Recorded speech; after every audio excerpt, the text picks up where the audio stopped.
오늘 말씀은 창세기 30장 1절에서 24절까지 말씀입니다. 이 성경 말씀을 읽을 때 이렇게 스토리로 딱 되어 있으니까 한 절 한 절 교독하면서 잘 들으시고 또 제 설교를 들으면 훨씬 더 명확한 하나님의 메시지를 들을 수 있을 겁니다. 자, 우리 같이 한번 교독합시다. 제가 먼저 읽겠습니다. 라헬이 자기가 야곱에게서 아들을 낳지 못함을 보고 그의 언니를 시기하여 야곱에게 이르되 내게 자식을 낳게 하라. 그렇지 아니하면 내가 죽겠노라.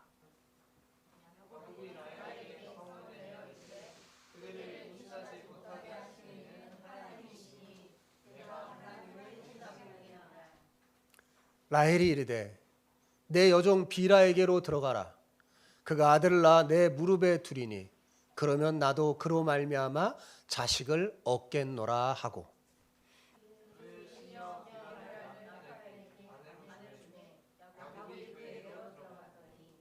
비라가 임신하여 야곱에게 아들을 낳은지라.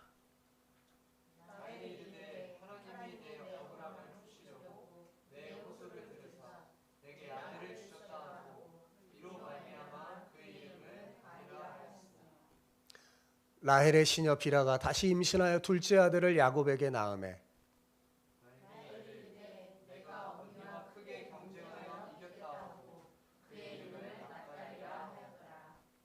레아가 자기의 출산이 멈춤을 보고 그녀의 시녀 실바를 데려다가 야곱에게 주어 아내로 삼게 하였더니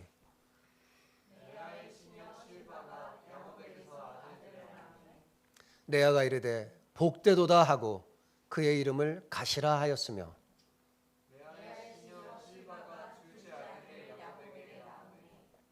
레아가 이르되 기쁘도다 모든 딸들이 나를 기쁜 자라 하리로다 하고 그의 이름을 아셀이라 하였더라.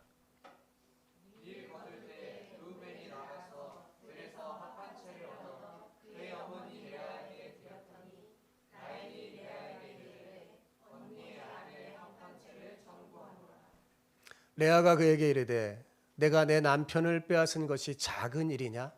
그런데 내가 내 아들의 합한 채도 빼앗고자 하느냐? 라헬이 이르되 그러면 언니의 아들의 합한 채 대신에 오늘 밤에 내 남편이 언니와 동침하리라 하니라.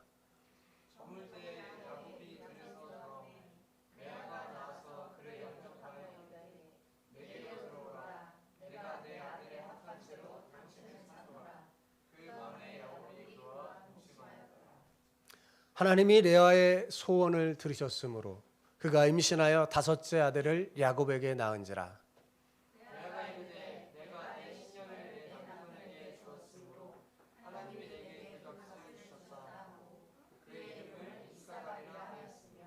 레아가 다시 임신하여 여섯째 아들을 야곱에게 낳은지라.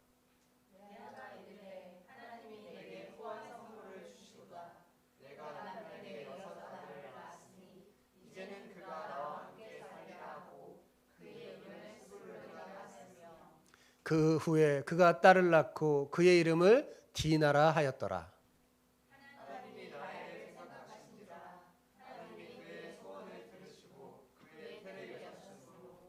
그가 임신하여 아들을 낳고 이르되 하나님이 내 부끄러움을 씻으셨다 하고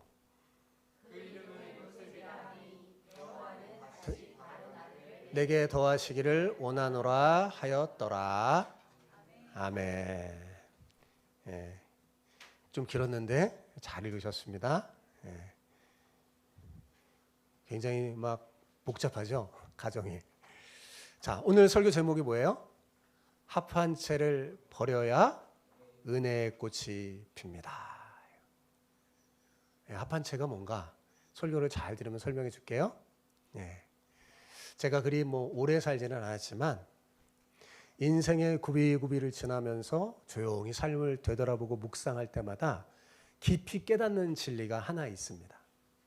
그건 뭐냐면 내가 뭔가를 탁 움켜 탁 쥐면서 막 아등바등할 때는 모래알처럼 손가락 사이로 탁 빠져나가 버리지만 내가 힘을 빼고 손을 펴서 내려놓고 아까 찬양처럼 시선을 하나님께로 바라보면 하나님의 은혜가 그 빈자리를 채운다는 사실입니다. 어린 시절에 주일학교 때 많이 불렀던 찬양이 하나 있어요. 예, 사랑은 참으로 버리는 것이라는 제목인데 그 찬양 가사에 이런 게 있습니다. 이상하다 동전한입 움켜잡으면 없어지고 쓰고 빌려주면 땅 위에 가득하네. 예, 찬양 어린 시절 많이 들어보셨죠? 예, 정말 그것이 진리임을 깨닫습니다. 사람들은 인생의 빈칸이 있으면 하나님을 바라봐야 되는데 거꾸로예요. 내 인생의 빈칸을 채워보려고 뭔가를 강팍적으로 막 움켜쥐고 살아가려고 합니다. 하나님을 믿는다고 고백하는 우리 역시 그럴 때가 많아요. 때때로 참으로 어리석고 연약합니다. 내 뜻대로 일이 잘 풀리지 않으면 어떻게 해야 돼요? 믿는 사람은. 내 뜻대로 일이 잘 안 풀리면. 하나님 바라봐야 되잖아요. 근데 자꾸 세상을 기웃거려요. 하나님 바라보기 전에 세상을 먼저 기웃거려요. 그러면서 내 불안을 잠재워줄 합한 채를 막 찾습니다. 찾아 헤매요. 그러다가 정말 행여나 그것을 얻게 되면 어떻게 되는 줄 아세요? 여러분 절대 빼앗기지 않으려고 콱 손에 쥐고 좀처럼 여러분 내려놓지 않습니다. 오늘 본문에 바로 그런 한 여인이 등장해요. 그 치열한 움켜짐이 도리어 그의 영혼을 얼마나 메말라게 하는지 오늘 본문은 생생하게 보여주고 있습니다. 사실 오늘 본문 성경은 전체적으로 우리에게 한마디로 말하면 이렇게 권면하는 거예요. 너에게 헛된 위안을 주는 합한 채를 던져 버려라. 그래야 내 삶에 진짜 은혜의 꽃이 핀단다 라고 말입니다. 우리 오늘 야곱의 아내 라헬의 이야기를 살펴볼 텐데 그 이야기를 통해서 지금 내 손에 단단히 쥐어진 합한 채가 무엇인지 돌아보시기를 바랍니다. 자, 그리고 발견하면 어떻게 해야 돼요? 그것을 기꺼이 버림으로써 하늘에 향해 두 손을 번쩍 들고 하나님의 은혜를 듬뿍 받는 귀한 은혜의 시간이 되기를 축복합니다. 예, 오늘 옆에 계신 분과 이렇게 축복하며 인사합시다. 합한 채를 버려야 은혜의 꽃이 핍니다. 예, 서로 다시 한번 인사해 봅시다. 시작. 합한 채를 버려야 은혜의 꽃이 핍니다. 예, 우리 어린 친구들도 따라해 줘요. 그래서 목사님 힘이 생겨요. 예, 여러분 라헬은 세상 모든 사람들이 부러워할 만한 모든 것을 사실은 다 갖추고 있는 여인이었어요. 남편 야곱의 지극한 사랑을 독차지했잖아요. 그녀가 얼마나 귀한 대접을 받았는 줄 아세요?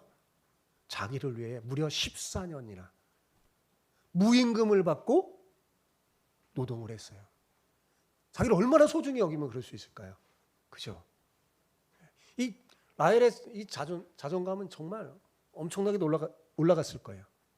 비록 언니에게 먼저 남편을 주어서 둘째 부인이 되는 신세가 됐지만 그렇지만 남편 아내가 항상 누구를 봐요? 자기를 보잖아요.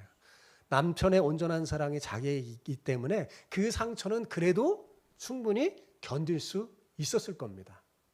그런데 그녀의 삶에 치명적인 문제가 생겼어요. 이걸 못 견딘 거예요. 자기가 생각할 때는 자 보세요. 남편의 사랑을 자기가 독차지하잖아요. 그럼 상식적으로 내가 먼저 언니보다 더 많은 자녀가 생겨야 될 텐데 그렇잖아요. 남편이 나만 바라보고 나를 사랑해 주는데 그런데 이게 웬일입니까? 정작 생명의 축복은 언니 레아에게 있고 자기는 아들 하나 낳지를 못하는 거예요.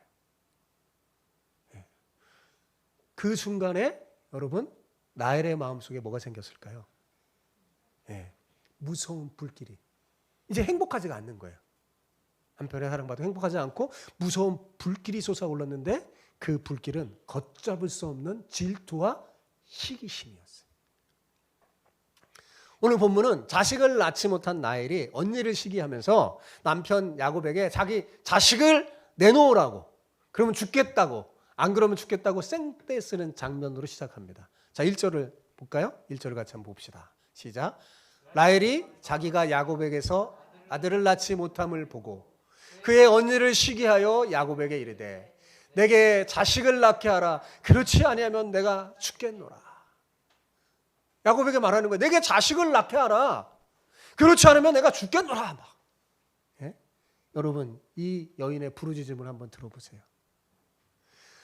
라헬은 자식을 낳지 못하는 그 결핍, 그 고통, 억울함, 그것을 누구에게 지금 풀고 있어요? 가장 가까운 남편에게 쏟아내고 있는 겁니다.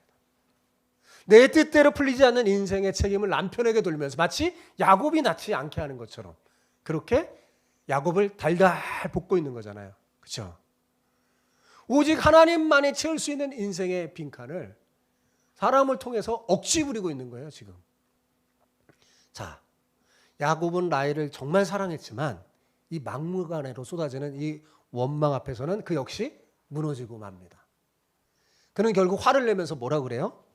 당신이 임신하지 못하게 하는 것은 하나님이신데 내가 어떻게 하나님을 대신하겠느냐 하면서 매섭게 책망을 했죠. 여러분, 야곱의 말이 틀려요? 맞아요? 맞죠? 맞는 말입니다. 생명의 주관자는 하나님이시니까요. 그런데 여러분 기억해야 될 게 있어요. 맞는 말이라고 해서 늘 사람을 살리는 것이 아닙니다. 때로는 긍휼과 공감이 빠진 정답은 아파하는 영혼을 더 깊이 찌르는 상처가 될 수 있어요. 예. 막 달달 볶으니까 야곱도 이성을 잃고 사랑하는 아내에게 쏘아붙인 거죠. 자, 이 야곱의 차가운 질책이 이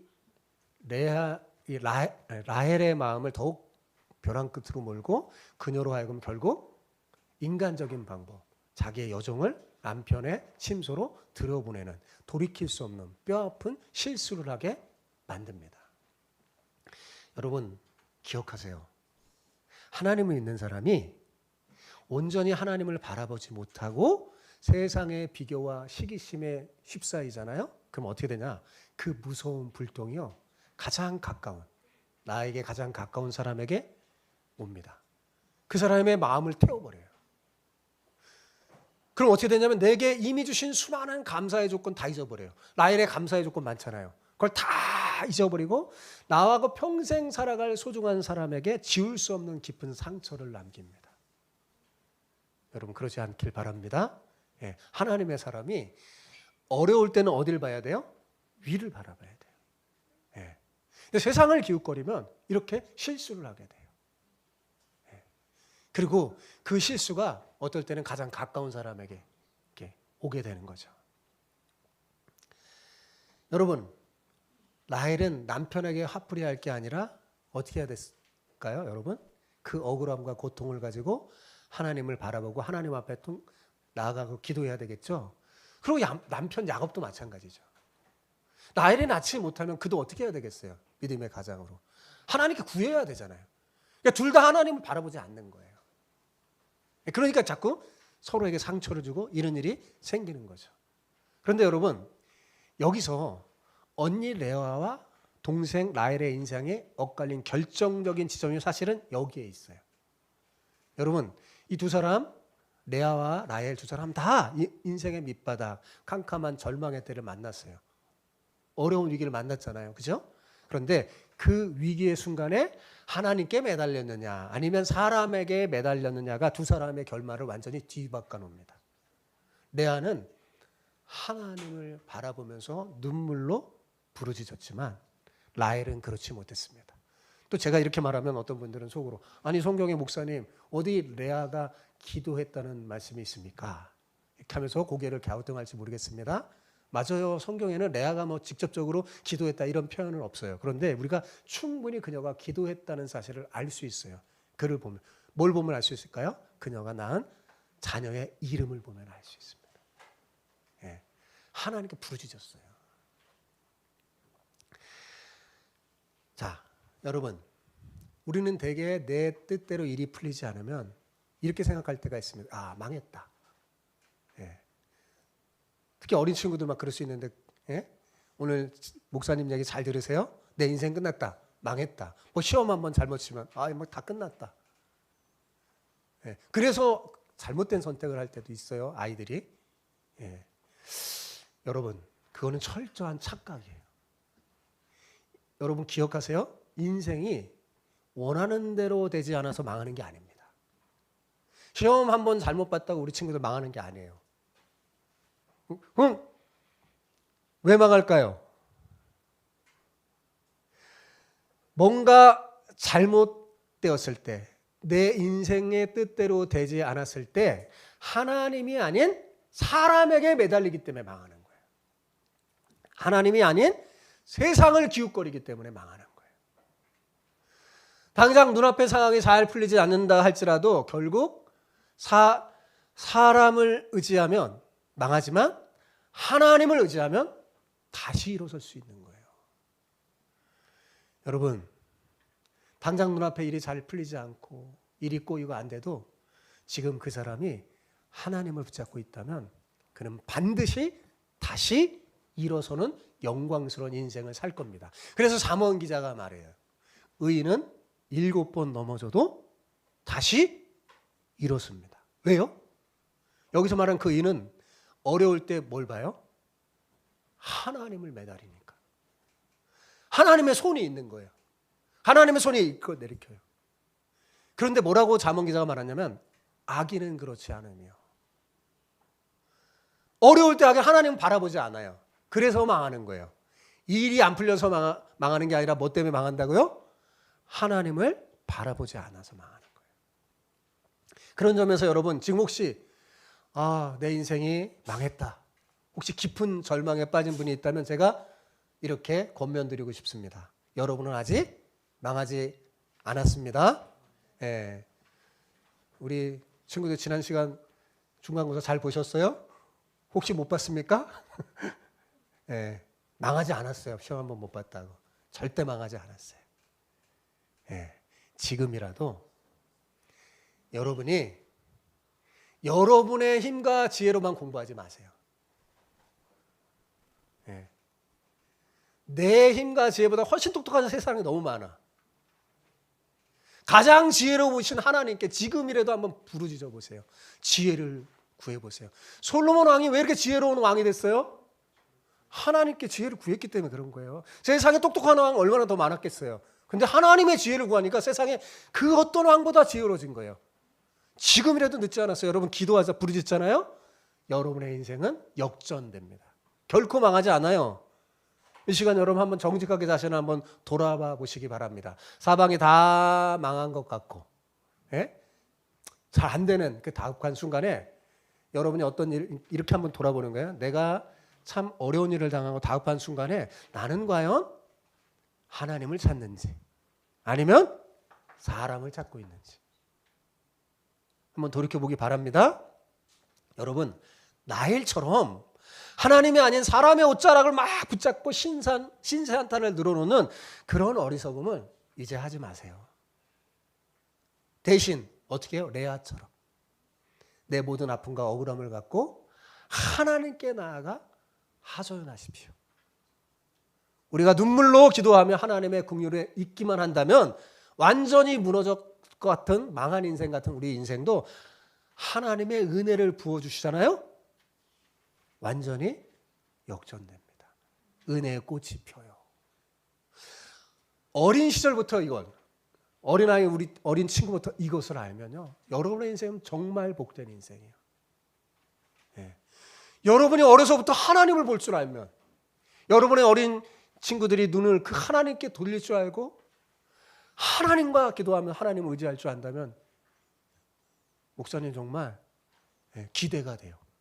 걱정이 안 되고. 얼마나 멋진 인생의 꽃이 필까. 우리 주마음 홀리키즈 여러분들은 다 그러길 바랍니다. 여러분 친구들이 아멘 해야죠. 바랍니다. 그래요. 자, 보세요. 여러분, 기도하지 않는 나일이 어떻게 되는지 한번 보세요. 자, 남편의 차가운 질책을 받은 나일이 어떻게 합니까? 잠잠히 하나님을 기다려요? 기도하고? 그렇지 않죠. 어떻게 해요? 스스로의 힘으로 이 문제를 헤쳐나가려고 합니다. 지극히 인간적인 방법을 선택하는 거예요. 자기 몸종 비라를 남편에게 줘서 그렇게라도 아들을 얻고 싶은 거예요. 그런데 여러분, 이 실수는 이미 앞에서 믿음의 선조가 했어요. 누가 했어요? 사라가. 그죠? 사라가 똑같은 실수로 얼마나 큰 고통을 받았는지 성경은 생생한 신문 교육을 시켜줬는데, 그럼에도 불구하고 라헬은 그것을 반면교사로 삼지 못하고 뼈아픈 전철을 그대로 밟고 있는 거예요. 그래서 자신의 몸중 비라를 남편의 침소로 들어보냅니다. 비라를 통해서라도 아들을 얻어서 뭐예요? 나의 빈 가슴과 결핍을 어떻게든 채워보려고 하는 거죠. 비라를 통해 마침내 아들을 얻게 됩니다. 자, 그 아들을 얻자 이제 자기 아들로 입적시키죠. 예전에는 이 종들이 자식을 낳으면 그 자식도 주인의 것이에요. 예. 라헬의 것이 됐어요. 예. 그래서 그 이름을 뭐라고 줬어요? 단이라고 짓습니다. 단이라는 이름 뜻은 하나님이 내 억울함을 푸셨다라는 뜻입니다. 연이어 둘째 아들을 낳습니다. 그런데 이번에 붙인 이름은 납달리였어요. 납달리의 뜻은 뭐냐? 내가 언니와 경쟁해서 이겼다, 그런 뜻이에요. 경쟁해서 이겼다 이런 뜻이에요.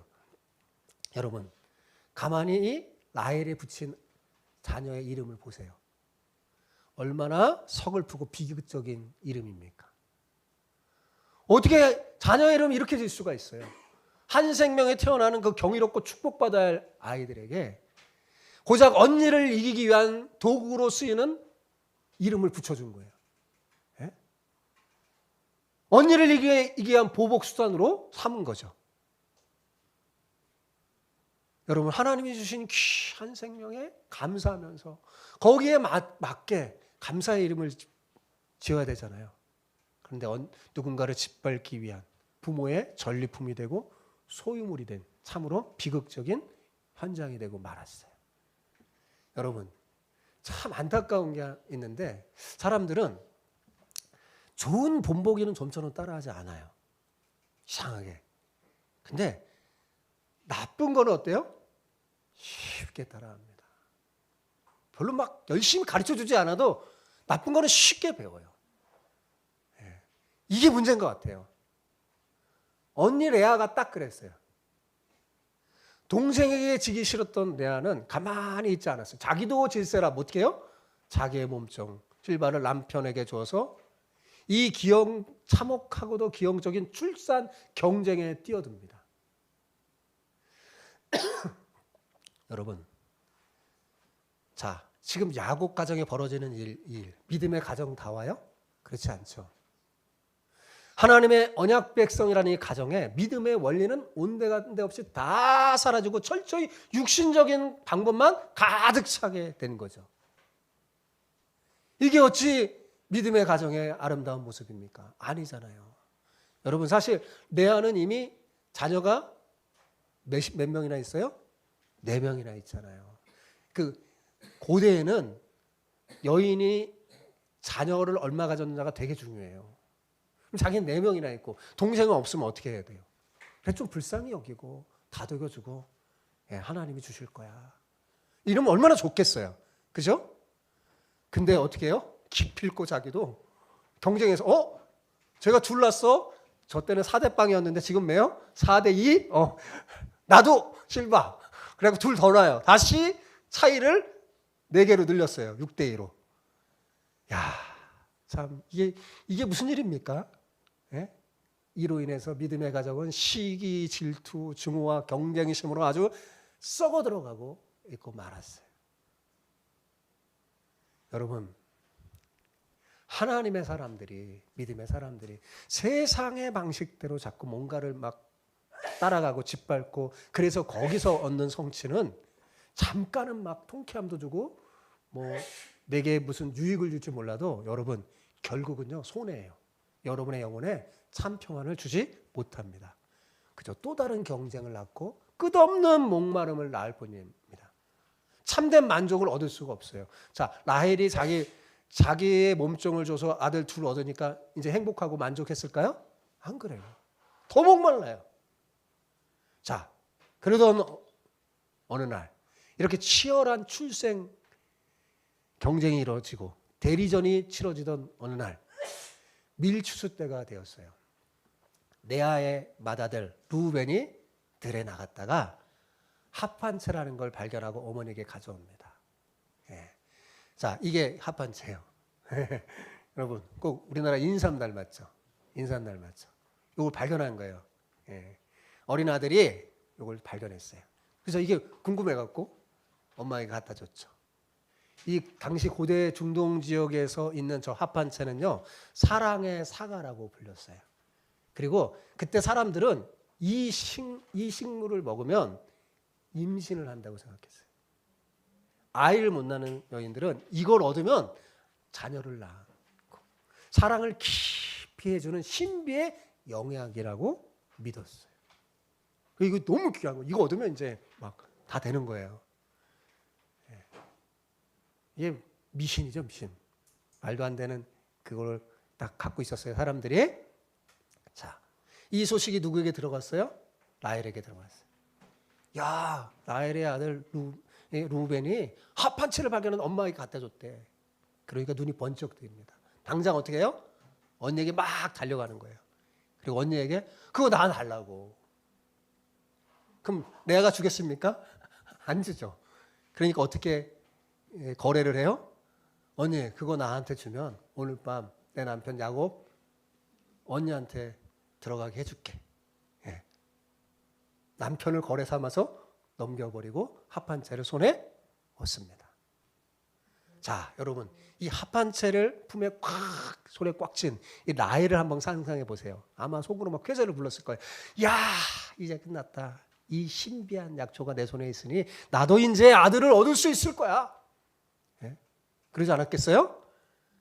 자, 그런데 실제는 어떻게 성경이 벌어져요? 이야기가? 그녀의 예상과는 완전 다르게 벌어져요. 그죠? 합한체를 포기하고 남편과 하룻밤 보낸 레아는 어떻게 돼요? 아들을 둘 낳고 거기다가 플러스 딸까지 디나도 더 낳아버려요. 반면 그토록 원했던 약약 합한체를 다 손에 준 아들을 줄 것이라고 믿었던 이 합한체가 레아는 어땠어요? 아무 일도 안 일어납니다. 아무 일도 안 일어납니다. 세상의 합한체는 이런 거예요. 이걸 붙잡지 말아야 돼요. 여전히 라헬의 채는 굳게 닫혀 있습니다. 당연히 하나님의 그러니까 더 안 주시죠. 하나님이 주실 수가 없게 만들어버린 거예요. 라헬이. 주고 싶어도 줄 수 없게 만든 거예요. 사실은. 합한체가. 그죠? 하나님이 줄 수가 없어요. 주고 싶어도. 여러분, 오늘날 우리도 현대판 합한체를 들고 있는 거예요. 우리의 현대판 합한체는 어떤 걸까요? 어떤 사람은 돈, 어떤 사람은 명예, 어떤 사람은 그럴듯한 자리. 요거만 있으면 내 인생의 빈칸이 채워지고 모든 불안이 사라질 거라고 굳게 믿습니다. 예. 우리 학생들은 성적일지도 몰라요. 예. 그래서 오늘날 많은 사람들이 들판에 나가면서 막 헤매죠. 뭘 가지려고? 합한체를 가지려고. 예. 하지만 그것은 우리에게 근원적인 목마름을 해결해 주지 않습니다. 헛된 위안만 줄 뿐이에요. 합한체를 꽉 쥐고 있는 한 여러분 기억하세요? 우리는 합한체를 꽉 쥐고 있는 한 하늘의 은혜를 받을 수가 없어요. 하나님이 주고 싶어도 줄 수가 없다니까요. 왜? 두 손을 펼 수가 없으니까. 예. 우리 찬양 예배 끝나면 두 손 들고 이러잖아요. 그죠? 하나님의 은혜를 구하는 거예요. 자, 자신이 꽉 쥐고 있는 합한체가 아무런 능력이 없음을 깨닫자 아마 라헬은 두 손을 툭 늘어칠 때 깊은 절망에 빠져 있었을 겁니다. 그리고 그제서야 하나님께 울부짖으며 기도했던 것 같아요. 바로 그때 하나님께 라헬에게 은혜를 쏟아부어 주십니다. 하나님의 은혜가 라헬에게 임한 거죠. 자, 22절 볼까요? 같이 읽어봅시다. 시작. 하나님이 라헬을 생각하신지라 하나님이 그의 소원을 들으시고 그의 태를 여셨으므로. 하나님이 누구를 생각했다고요? 라헬을 생각하셨다. 이 생각하다는 단어는 우리가 쓰는 그냥 단순히 생각하다는 이런 단어가 아니에요. 자카르라는 단어인데 말하자면 이런 게 아니에요. 하나님이 바쁘시게 하나님의 일을 막 하시다가 문득 라헬이 머릿속에 떠올랐다는 이런 뜻이 아닙니다.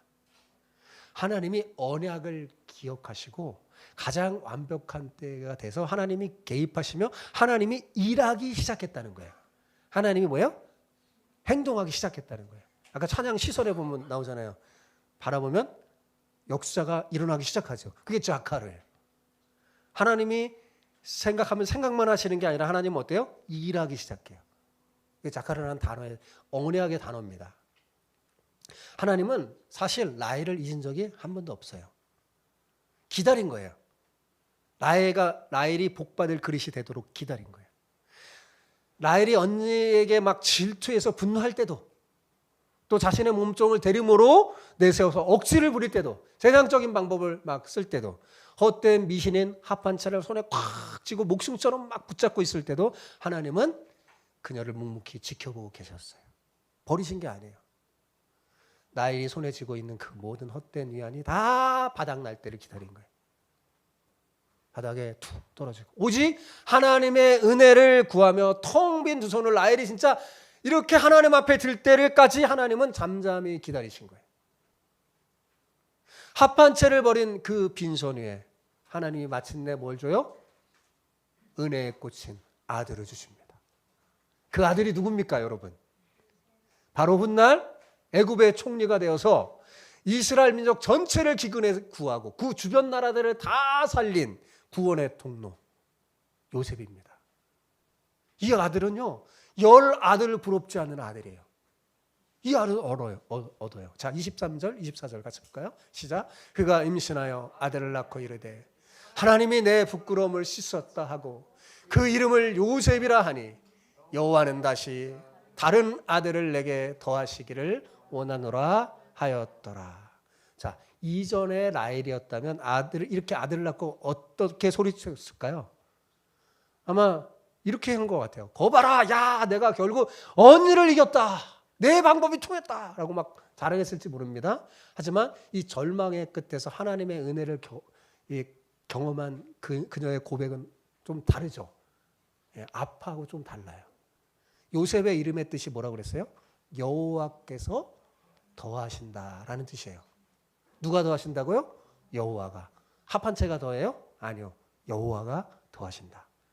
이것은 내 힘으로 아등바등 쟁취하고 빼앗는 인생이 아니라 오직 하나님께서 내 빈손을 채워줘야만 진정한 은혜가 더해진다는 걸 깨달은 거예요. 아, 하나님이 주시는 거구나. 아들은 누가 주시는 거예요?